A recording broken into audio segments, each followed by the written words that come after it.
कुछ घंटों बाद ही निशा और रोहित मेरे यहाँ आ गए। सारी बातों का पता चलने पर उन लोगों को बहुत दुख हुआ और अमन के ऊपर गुस्सा भी बहुत आया। उन्होंने भी अमन से सारे रिश्ते तोड़ दिए। रोहित ने अपने वकील दोस्तों से बात की, साथ ही निशा ने बताया कि उसके भैया जो कई साल से विदेश में डॉक्टरी की पढ़ाई कर रहे थे, उन्होंने एक अस्पताल व नर्सिंग ट्रेनिंग इंस्टीट्यूट खोला है। उसने कहा कि वो मेरे लिए उनसे बात। उसकी बातें सुनकर फिर से जीने की उमंग जाग उठी।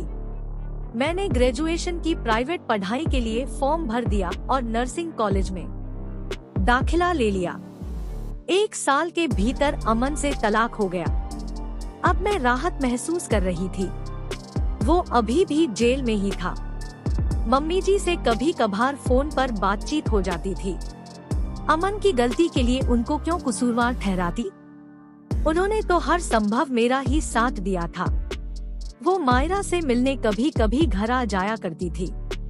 माँ को दिल की बीमारी की शिकायत थी। कभी कभी वो खीस भी जाती थी जब मायरा उन्हें परेशान करती। मैं दिन में ट्रेनिंग करती और रात में कॉलेज की पढ़ाई करती थी। शनिवार रविवार कॉलेज की क्लासेस अटेंड करती। इतनी व्यस्तता के बीच बेचारी बच्ची पर ठीक से ध्यान नहीं दे पाती थी। मेरी परेशानी देख मम्मी जी ने सुझाव दिया कि मायरा को उनके पास छोड़ जाया करूं। अब मायरा उनकी देख रेख में थी। देखते देखते 3 साल कब निकल गए पता ही नहीं चला। अमन जेल से रिहा होकर घर आ गया। मैंने अब मायरा को मम्मी जी के पास भेजना बंद कर लिया। मैं नहीं चाहती थी कि अमन की परछाई भी मेरी बच्ची पर पड़े। 6 साल बाद मम्मी दिल की बीमारी से हार गई। पापा भी मम्मी के गम में गुमसुम उदास व दुर्बल हो गए थे। मैं सीनियर नर्स बन चुकी थी। नमन जी, निशा के भाई व अस्पताल के मालिक, बहुत अच्छे इंसान थे। सिंगल मदर की परेशानियां समझते हुए मुझ पर रियायत कर देते थे। काम के घंटों को लेकर सब ठीक ठाक चल रहा था। मेरी ग्रेजुएशन की पढ़ाई भी पूरी हो गई थी।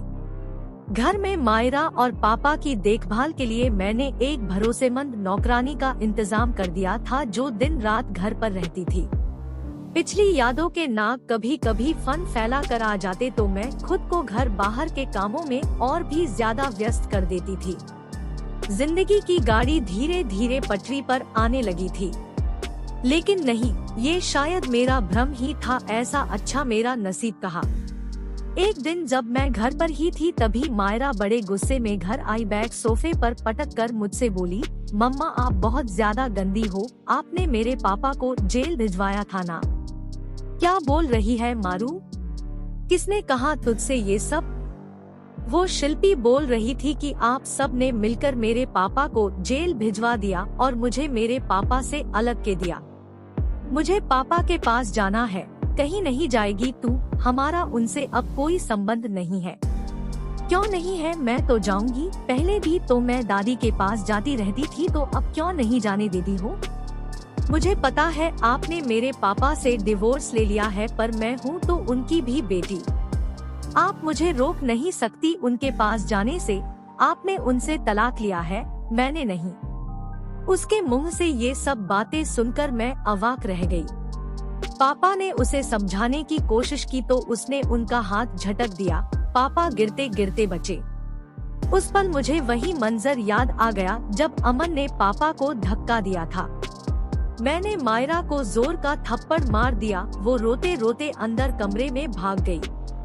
आज पहली बार मैंने अपनी बच्ची पर हाथ उठाया था। मैं अपने आप को बहुत कोस रही थी। मायरा ही तो मेरे जीने का एकमात्र सहारा है। उसे दुख देकर मैं कैसे खुश रह पाऊंगी? अभी 10 साल की छोटी बच्ची तो है, पता नहीं उसके नन्हे दिमाग में क्या चल रहा होगा। पहले जब वो अपने पापा के बारे में पूछती थी तो मैं कोई न कोई बहाना कर फुसला देती थी, पर अब वो बड़ी हो रही है पर उसे असली वजह भी नहीं बता सकती थी। मैं कमरे में गई तो वो सो चुकी थी। मैंने मम्मी जी से फोन पर सब बातें बताईं। उन्होंने कहा कि अमन के ऑफिस जाते ही वो घर आएंगी। मैंने 2-3 दिन की छुट्टी ले ली थी जिससे मायरा के साथ समय बिता सकूं। मायरा की भी 2 दिन की छुट्टियां हो रही थी।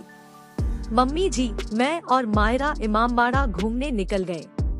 बुद्धा पार्क में खूब झूले झूले, आइसक्रीम खाई। हमने खूब मस्ती की, चाट खाई, शाम को घर आ गए।